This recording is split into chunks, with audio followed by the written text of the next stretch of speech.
नमस्कार आपण माने निहाती मंदिर जाइथिबे आउ भोग भी करथिबे।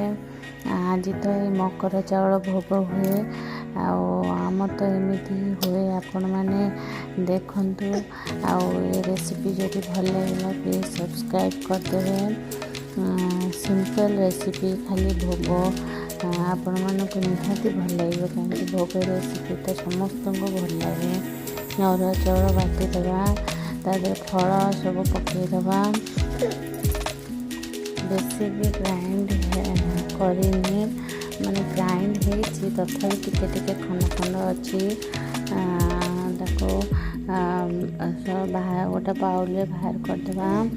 बाहर कर फल सब पकईवा कदली आपेल तापर नड़िया सब पकईदबा।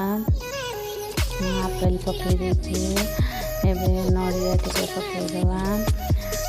नड़िया आपण टिके खाँती तांको पकईदेवे कहीं नड़िया तो बहुत टेस्ट लगे। क्षीर टिके पकईदबा ताधे मरीच गुंड तापरे जो अलैच गुंड सब पकईदबा ताहले बहुत ही टेस्ट लगे। चीनी बा गुड़ आपण मैंने दे पारे ये सबुथेरी भल लगे कहीं भोगटा सेमती भी भल लगे। हो गला प्रस्तुत आम संक्रांति मकर चाउल भोग आउ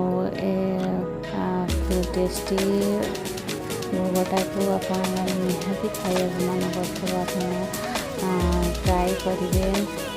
कदली छेना भी पकड़े आगे टेस्ट हम हाँ आपण रेसिपी भल लगे प्लीज सब्सक्राइब करदेवे। तापर पिस्ता टिके कि काजू जहाँ भी पकई पारे